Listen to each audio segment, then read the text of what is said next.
साहब अम्बेडकर की जयंती तो हम लोग को हर दिन, हर पल, हर घड़ी मनाना चाहिए, क्योंकि बाबा साहब अम्बेडकर एक ऐसे महापुरुष थे भारत देश के, जिन्होंने भारत के संविधान की रचना की। और अगर उनको कोई एक जाति में या एक समाज में बांधने की कोशिश करता है तो मैं कहता हूँ कि ये विचारधारा जो है वो गलत है।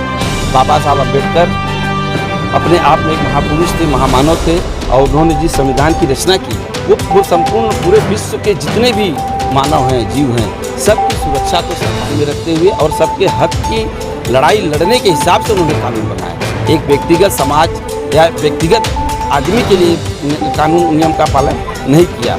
और जब हम आज उनके बारे में जब पढ़ते हैं हम लोग और सोचते हैं कि आज बताइए, आज से 139 वर्ष पहले एक महामानव का जन्म हुआ, और जब हमारा देश स्वतंत्र हुआ, हमारे इतने जो थे सरदार वल्लभ भाई पटेल जी, भगत जी, चंद्रशेखर आज़ाद जी, इतने वीरों ने देश को आज़ाद कराया, क्योंकि माँ बेटी बहनों ने अपने बच्चों को खोया और जेल में सजा काटी। उसके बाद हमारा देश स्वतंत्र हुआ, और उसके बाद महामानव बाबा साहब अम्बेडकर ने जो संविधान की रचना की, आज अगर उसके बारे में हम लोग पढ़ते हैं तो हमको आश्चर्य होता है कि बाप रे बाप, इतनी बड़ी सोच, इतना बड़ा विज़न और इतनी बड़ा मतलब दृष्टिकोण कि मतलब आने वाले इतने सालों के बाद आज हम लोग जब कानून की बात करते हैं और हमारे पर कुछ अन्याय होता है, हम जब कानून न्यायालय में जाते हैं तो जिस तरह से न्यायालय की प्रतिज्ञाएँ आती हैं, तो उस संविधान की रचना करने वाले उस महामानव के बारे में बोलना मतलब सूरज को एक दीपक दिखाने जैसा है। और मैं सत नमन करता हूँ उनको, और जो है आपकी मीडिया के माध्यम से पूरे भारत देश के हमारे सभी देशवासियों को बाबा साहब अम्बेडकर की जयंती की मैं हार्दिक शुभेच्छा देता हूँ। आशीर्वाद है 132वां जयंती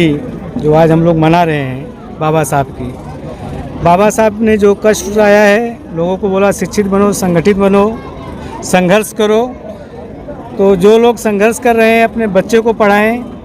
और बाबा साहब ने एक कहा था उस टाइम में कि मैं हिंदू धर्म में पैदा जरूर हुआ था, ये मेरी मजबूरी थी, लेकिन मैं हिंदू धर्म में मरूंगा नहीं। तो जब बाबा साहब ने ऐसा बात बोला तो उस टाइम के जो बड़े नेता थे, जैसे पंडित जवाहरलाल नेहरू थे और लोग थे, तो सबसे पहले जिन्ना जी ने गया कि आप हमारे धर्म में आ जाओ, मुसलमान में आ जाओ। तो उन्होंने बोला नहीं, ये मुसलमान जो धर्म है वो हमारा हिंदुस्तान का नहीं है। फिर पारसी लोग गए, ईसाई लोग गए, बोले ये भी धर्म हमारे हिंदुस्तान का नहीं है। जिस हिंदुस्तान के लिए हम लोग ने इतनी लड़ाई लड़ी, जिस हिंदुस्तान के लिए मैंने संविधान बनाया, तो मैं ऐसा धर्म अपनाऊंगा जो एक हिंदुस्तान का धर्म हो, जिसका सबको मान्य हो। तो उन्होंने डॉक्टर बाबा साहब अम्बेडकर ने बौद्ध धर्म अपनाया। तो इसके लिए मैं बहुत बहुत बाबा साहब का आशीर्वाद है जो आज मैं आपके माइक के सामने बोल रहा हूँ, इतना बढ़िया स्टेज पे ही दिया। मैं भारतीय जनता पार्टी का एक छोटा सा कार्यकर्ता भी हूँ, कांदीवली का। बस इतना ही कह के सम्मिलित हुए। क्या कहना चाहेंगे सर? देखिए, इस कार्यक्रम में मैं सम्मिलित हुआ, ये तो यही कहना चाहूँगा कि जो एकता, अनेकता में एकता आज दिख रहा है, और जो हक, अधिकार, सम्मान पाने का हमें एक उन्होंने संविधान देके गए, संविधान रचयिता श्री बाबा भीमराव अंबेडकर जी, आज उन्हीं की देन है कि हम सब इनकी जो है आज तिथि मना रहे हैं, जयंती मना रहे हैं। और ऐसे कार्यक्रम से हम एक ही संदेश देते हैं कि सबको एक बराबरी का अधिकार है, और एक जैसा संविधान उन्होंने सबके लिए दिया है, तो कोई इसमें छोटा या बड़ा नहीं है, सब एक जैसे हैं और एक जैसे ही रहने चाहिए। धन्यवाद। पहले तो मैं परम पूज्य डॉक्टर बाबा साहेब अम्बेडकर को नमन करता हूं।